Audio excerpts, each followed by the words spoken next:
तो दोस्तों एक बार फिर से स्वागत है आप सभी का DMR स्टडी पॉइंट पर। मैं हूं दिलीप सुमन। तो दोस्तों हमारी जो सीरीज चल रही है जिसमें हम वर्ग 3 के लिए बाल विकास एवं शिक्षा शास्त्र के 300 प्लस MCQs करने वाले हैं, तो उसी का ये तीसरा वीडियो है। और अगर आपने इससे पहले के वीडियो नहीं देखे हैं तो प्लेलिस्ट में जा कर के आप देख सकते हैं, ठीक है। तो दोस्तों अगर आप चैनल पर नए हैं तो प्लीज़ चैनल को सब्सक्राइब जरूर कर लें, जिससे आगे भी आपको इसी प्रकार के यूजफुल वीडियो मिलते रहेंगे, ठीक है। तो चलिए फिर स्टार्ट करते हैं। क्वेश्चन है, अंत्योदर्शन की अधिकता पाई जाती है। पहला ऑप्शन देखिए, बच्चों में, युवकों में, वृद्धों में या फिर इन सभी में, ठीक है। तो 88 जो है इसका ऑप्शन नंबर सी हो जाएगा सही, यानी कि वृद्धों में, ठीक है। इसके बाद है, शिक्षा मनोविज्ञान एक शाखा है, ठीक है। तो पहला ऑप्शन है शिक्षा की, ऑप्शन बी है मनोविज्ञान की, ऑप्शन सी है संख्या शास्त्र की और ऑप्शन डी है मानव शास्त्र की। तो 89 है इसका सही आंसर हो जाएगा ऑप्शन नंबर बी। तो शिक्षा मनोविज्ञान जो है मनोविज्ञान की एक शाखा है, ध्यान रखिएगा। अच्छा प्रश्न है। प्रश्न 90 देखते हैं, मनोविज्ञान को चेतना का विज्ञान मानने वाले हैं। तो ऑप्शन है अरस्तु, ऑप्शन बी है पोम्पोनाजी, ऑप्शन सी है विलियम जेम्स और ऑप्शन डी है वुडवर्थ। तो 90 जो है इसका सही आंसर हो जाएगा ऑप्शन नंबर बी, ठीक है, यानी कि पोम्पोनाजी, ठीक। प्रश्न 91 है, प्राथमिक स्तर पर सबसे कम प्रभावी विधि है। पहला ऑप्शन है बहिर्दर्शन विधि, ऑप्शन बी है अंतर्दर्शन विधि, ऑप्शन सी है ए व बी दोनों और ऑप्शन डी है इनमें से कोई नहीं। तो 91 का ऑप्शन नंबर बी सही हो जाएगा, यानी कि अंतर्दर्शन विधि। अगला प्रश्न है, शिक्षा मनोविज्ञान का प्रमुख कार्य है। तो पहला ऑप्शन देखिए, बालक की शिक्षा में रुचि जागृत करना, ऑप्शन बी है बालक को अभिप्रेरणा देना, ऑप्शन सी है बालक के व्यवहार में सकारात्मक परिमार्जन करना और ऑप्शन डी है उपरोक्त सभी। तो 92 जो है इसका सही आंसर हो जाएगा ऑप्शन नंबर डी, ठीक है, यानी कि ये सभी, ठीक है। इसके बाद प्रश्न 93 है, कैली ने शिक्षा मनोविज्ञान के उद्देश्य बतलाए। इम्पोर्टेंट प्रश्न है। तो ऑप्शन है 9, 15, 11 या फिर 5। तो 93 का ऑप्शन नंबर ए सही हो जाएगा। तो कैली ने क्या शिक्षा मनोविज्ञान के उद्देश्य बतलाए 9, ठीक है, ध्यान रखिएगा। इसके बाद 94 है, शिक्षा मनोविज्ञान की प्रकृति है। तो पहला ऑप्शन है विज्ञान, ऑप्शन बी है कला, ऑप्शन सी है ए और बी दोनों और ऑप्शन डी है इनमें से कोई नहीं। तो 94 का ऑप्शन नंबर सी सही हो जाएगा दोस्तों, यानी कि विज्ञान और कला दोनों ही शिक्षा मनोविज्ञान की प्रकृति हैं, ध्यान रखिएगा, ए व बी दोनों, ठीक है। 95 है, मूल प्रवृत्तियां संपूर्ण मानव व्यवहार की चालक हैं। कथन है, किसका कथन है? स्किनर का है, मैकडूगल का है, मेलवी का है या फिर डगलस का, ठीक है। तो 95 का ऑप्शन बी सही हो जाएगा। तो ये कथन किसका है? मैकडूगल का है, ठीक है। इसके बाद क्वेश्चन है, वर्तमान में मनोविज्ञान माना जाता है। तो ऑप्शन है मन का विज्ञान, ऑप्शन बी है आत्मा का विज्ञान, ऑप्शन सी है व्यवहार का विज्ञान या फिर चेतना का विज्ञान। तो 96 का ऑप्शन नंबर सी सही हो जाएगा दोस्तों, व्यवहार का विज्ञान। तो वर्तमान में मनोविज्ञान क्या माना जाता है? व्यवहार का विज्ञान। प्रश्न 97 है, शिक्षा का शाब्दिक अर्थ है। तो पहला ऑप्शन है पालन पोषण करना, ऑप्शन बी है सामने लाना, ऑप्शन सी है नेतृत्व देना और ऑप्शन डी है ये सभी। तो 97 जो है इसका सही आंसर हो जाएगा ऑप्शन नंबर सी, ठीक है, नेतृत्व देना। शिक्षा का शाब्दिक अर्थ है नेतृत्व देना। चलिए प्रश्न 98 है, अनुशासनहीन छात्रों के साथ शिक्षक का व्यवहार होना चाहिए। ऑप्शन देखिए, कठोर, विनम्र किंतु दृढ़, तटस्थ या फिर सहानुभूतिपूर्ण। तो इसका सही आंसर हो जाएगा ऑप्शन नंबर बी, विनम्र किंतु दृढ़, ठीक है, ये ऑप्शन इसका सही है। अगला क्वेश्चन है, शिक्षा मनोविज्ञान ने निश्चित स्वरूप धारण किया है। ऑप्शन है 1910 ईस्वी में, ऑप्शन बी है 1920 ईस्वी में, ऑप्शन सी है 1910 ईस्वी में, ऑप्शन सी है 1980 ईस्वी में और ऑप्शन डी इनमें से कोई नहीं। तो 99 का ऑप्शन बी सही हो जाएगा, यानी कि 1920 ईस्वी में, ठीक है। प्रश्न नंबर 100 है, शिक्षा के लिए उपयुक्त है।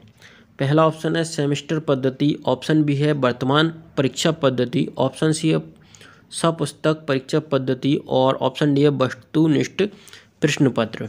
ठीक है, तो इसका सही आंसर हो जाएगा ऑप्शन नंबर ए। ठीक है, तो शिक्षा के लिए उपयुक्त क्या है? सेमेस्टर पद्धति। ध्यान रखिएगा, इम्पोर्टेंट प्रश्न है।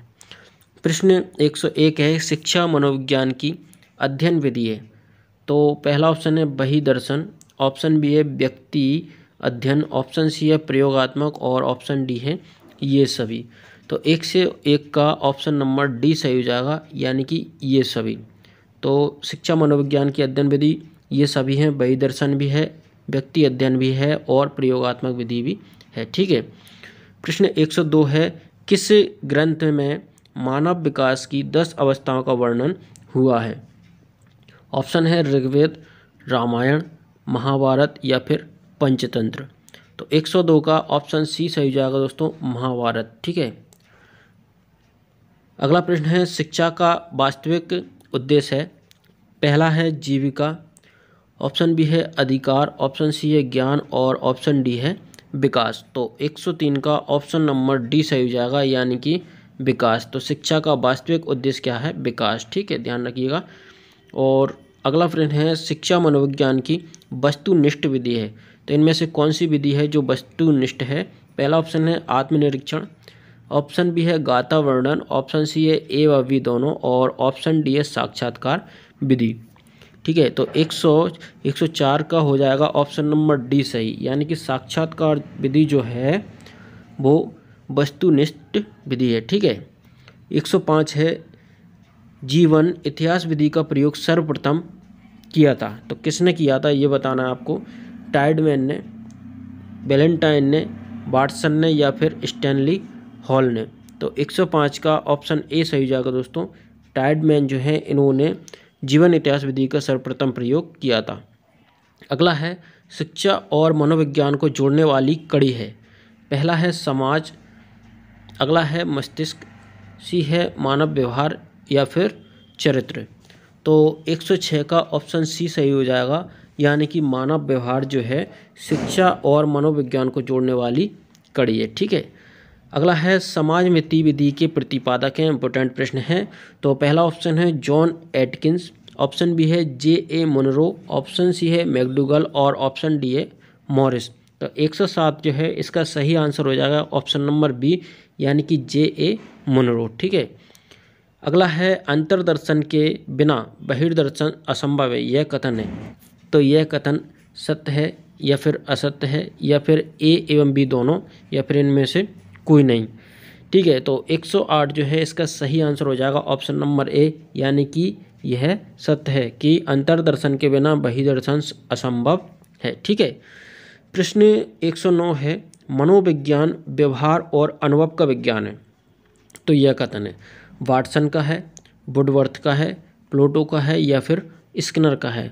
ठीक है, तो 109 का ऑप्शन नंबर डी सही हो जाएगा दोस्तों, यानी कि यह कथन किसका है? स्किनर का। ठीक है, तो इन्होंने क्या कहा था कि मनोविज्ञान व्यवहार और अनुभव का विज्ञान है। ध्यान रखिएगा, किसने कहा था? स्किनर ने। ठीक, अगला है शिक्षा मनोविज्ञान से नहीं जान सकता।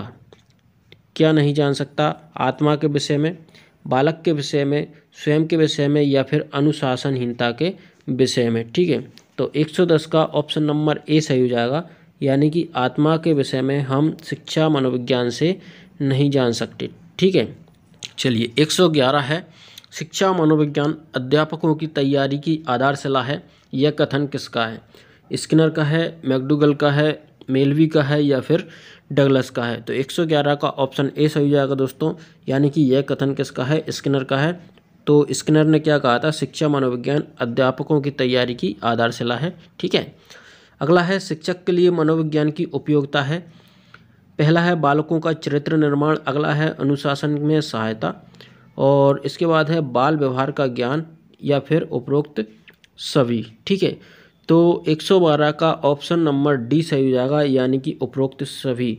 ठीक है, तो शिक्षक के लिए मनोविज्ञान की उपयोगिता कहाँ पर है? बालकों के चरित्र निर्माण में भी है, अनुशासन में सहायता के लिए है और बाल व्यवहार का ज्ञान करने में भी है। ठीक है, 113 है, स्किनर के अनुसार शिक्षा मनोविज्ञान का आरंभ हुआ है। तो प्लेटो से, अरस्तु से, लॉक से या फिर फ्रायड से।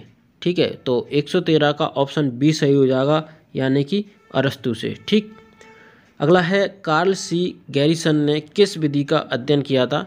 तो पहला है परीक्षण विधि, ऑप्शन बी है क्षैतिज विधि, ऑप्शन सी है उपचारात्मक विधि, ऑप्शन डी है लंबात्मक विधि।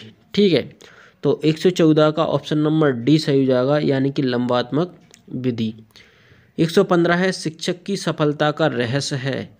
तो पहला ऑप्शन है विशिष्ट ज्ञान, ऑप्शन बी है शारीरिक गठन, ऑप्शन सी है आकर्षक व्यक्तित्व और ऑप्शन डी है मनोविज्ञान का ज्ञान। ठीक है, तो 115 का ऑप्शन नंबर डी सही हो जाएगा, यानी कि मनोविज्ञान का ज्ञान। ठीक, 116 है शिक्षक के लिए शिक्षा मनोविज्ञान का अध्ययन है।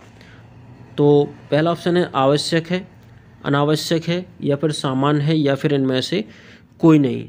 तो 116 का ऑप्शन ए सही हो जाएगा दोस्तों, यानी कि शिक्षक के लिए शिक्षा मनोविज्ञान का अध्ययन आवश्यक है। ठीक, 117 है शिक्षा मनोविज्ञान को आत्मनिष्ठ विधि है। पहला है निरीक्षण विधि, दूसरा है मनोविश्लेषण विधि, ऑप्शन सी है गाथा निर्माण विधि और ऑप्शन डी है परीक्षण विधि। 117 का ऑप्शन सी सही हो जाएगा। प्रश्न 118 है शिक्षा मनोविज्ञान उपयोगी है। तो छात्र, शिक्षक के लिए, व्यक्ति के लिए, समाज के लिए या फिर व्यक्ति तथा समाज के लिए। ठीक है, तो 118 का ऑप्शन डी सही हो जाएगा। तो शिक्षा मनोविज्ञान व्यक्ति तथा समाज के लिए उपयोगी है। प्रश्न 119 से पूर्व अनुभव या व्यवहार का लेखा तैयार करने की विधि है। तो ऑप्शन ए है उपचारात्मक विधि, ऑप्शन बी है मनोविश्लेषण विधि, ऑप्शन सी है गाथा वर्णन विधि या फिर साक्षात्कार विधि। तो 119 का ऑप्शन सी सही हो जाएगा दोस्तों, यानी कि गाथा वर्णन विधि। ठीक, 120 है किस मनोवैज्ञानिक के अनुसार सभी बालक जन्म से समान होते हैं? पहला ऑप्शन है क्रो और क्रो, ऑप्शन बी है टाइडमैन, ऑप्शन सी है वाटसन, ऑप्शन डी है एंजले। तो 120 का ऑप्शन सी सही हो जाएगा। वाटसन के अनुसार सभी बालक जन्म से समान होते हैं। ठीक है, तो ऑप्शन सी इसका सही हो जाएगा। 121 है मनोविज्ञान को आत्मा का विज्ञान नहीं मानते हैं। तो कौन नहीं मानते हैं? प्लेटो, देकार्ते, अरस्तु या फिर वाटसन। ठीक है, तो 121 का ऑप्शन डी सही हो जाएगा। तो वाटसन जो है मनोविज्ञान को आत्मा का विज्ञान नहीं मानते। ठीक है, 122 से मनोविश्लेषणवाद के प्रवर्तक हैं। ऑप्शन है स्किनर, ऑप्शन बी है फ्रायड, ऑप्शन सी है एंजले, ऑप्शन डी है अरस्तु। 122 का ऑप्शन बी सही हो जाएगा दोस्तों, यानी कि फ्रायड। ठीक है, तो मनोविश्लेषणवाद के प्रवर्तक कौन है? फ्रायड, ध्यान रखिएगा। 123 से अपराधी प्रवृत्ति वाले बालक के लिए उपयुक्त विधि है। तो साक्षात्कार विधि, परीक्षण विधि, मनोविश्लेषण विधि या फिर उपचारात्मक विधि। 123 का ऑप्शन डी सही हो जाएगा, यानी कि उपचारात्मक विधि जो है अपराधी प्रवृत्ति वाले बालकों के लिए उपयुक्त विधि है, ध्यान रखिएगा। अगला है आत्मनिरीक्षण विधि का प्रतिपादन किया था। पहला है अरस्तु ने, ऑप्शन बी है देकार्ते ने, ऑप्शन सी है ह्यूम ने, ऑप्शन डी है लॉक ने। 124 जो है इसका सही आंसर हो जाएगा ऑप्शन डी, यानी कि लॉक ने। ठीक है, तो आत्मनिरीक्षण विधि का प्रतिपादन किसने किया था? लॉक ने किया था, ध्यान रखिएगा। खेल सिखाते हैं, तो खेल से हमें क्या सीखने को मिलता है? अनुशासन, सामाजिकता, रचनात्मकता या फिर ये सभी। तो इसका सही आंसर हो जाएगा ऑप्शन डी, यानी कि खेल से हम अनुशासन, सामाजिकता, रचनात्मकता सभी सीखते हैं। मैकडूगल के अनुसार मूल प्रवृत्तियां होती हैं 25, 14, 11 या फिर 23। 126 का ऑप्शन बी सही हो जाएगा दोस्तों। तो मैकडूगल जो है इनके अनुसार मूल प्रवृत्तियां कितनी हैं? 14 हैं। ठीक है, ध्यान रखिएगा 14। प्रश्न 127 से किस नियम के अनुसार प्रतिभाशाली माता पिता की संतान निम्न कोटि की होती है? ऑप्शन देखिए, इंपोर्टेंट प्रश्न है, ध्यान रखना है आपको। प्रत्यागमन का नियम, विभिन्नता का नियम, मेंडल का नियम या फिर इनमें से कोई नहीं। 127 का ऑप्शन ए सही हो जाएगा, यानी कि प्रत्यागमन का जो नियम है इसके अनुसार प्रतिभाशाली माता पिता की संतान भी निम्न कोटि की होती है। ठीक है, अगला प्रश्न है खेल होते हैं, खेल कैसे होते हैं? आत्म प्रेरित, आनंददायक, उद्देश्यहीन या फिर ये सभी। तो 128 का ऑप्शन डी सही हो जाएगा। तो खेल कैसे होते हैं? आत्म प्रेरित होते हैं, आनंददायक भी होते हैं और उद्देश्यहीन होते हैं। ठीक है, 129 है किसने सामान्य प्रवृत्तियों को सुख को खोजने और दुख से बचने की प्रवृत्ति कहा है? 129 का ऑप्शन है रॉस, डम्बिल, मैकडूगल या फिर रेवर्न। 129 का ऑप्शन बी सही हो जाएगा, डम्बिल। ठीक है। अगला है बालक के लिए खेल का महत्व है। ऑप्शन है शारीरिक विकास, ऑप्शन बी है मानसिक विकास, ऑप्शन सी सामाजिक विकास या फिर ये सभी। तो 130 का ऑप्शन डी सही हो जाएगा, यानी कि ये सभी। तो बालक के लिए खेल का क्या महत्व है? शारीरिक विकास भी है, मानसिक विकास भी है और सामाजिक विकास। ठीक है। 131 है मूल प्रवृत्तियों का महत्व है। तो मूल प्रवृत्तियों का क्या महत्व है? शिक्षक के लिए है, छात्र के लिए है, छात्र शिक्षक के लिए या फिर किसी के लिए नहीं है। 131 का ऑप्शन सी सही हो जाएगा दोस्तों, छात्र शिक्षक के लिए है। ठीक है। प्रश्न 132 है खेल के पूर्व अभिनय सिद्धांत का प्रतिपादन किया था। किसने किया था? मालब्रेंस ने, ग्रूस ने, सीलर ने या फिर हैरीमन ने। तो 132 जो है, 132 का ऑप्शन ए सही हो जाएगा, यानी कि मालब्रेंस ने। 133 है मानव कोशिका में गुणसूत्र पाए जाते हैं। तो ऑप्शन देखिए 40, 46, 23 या फिर 50। तो 133 का ऑप्शन नंबर बी सही हो जाएगा, यानी कि मानव कोशिका में कितने गुणसूत्र पाए जाते हैं? 46। ध्यान रखिएगा। तो दोस्तों, अगर आपको वीडियो अच्छा लगा है तो इसको लाइक करें, शेयर करें, साथ ही चैनल को सब्सक्राइब कर लें, जिससे आगे भी आपको इसी प्रकार के यूजफुल वीडियो मिलते रहेंगे।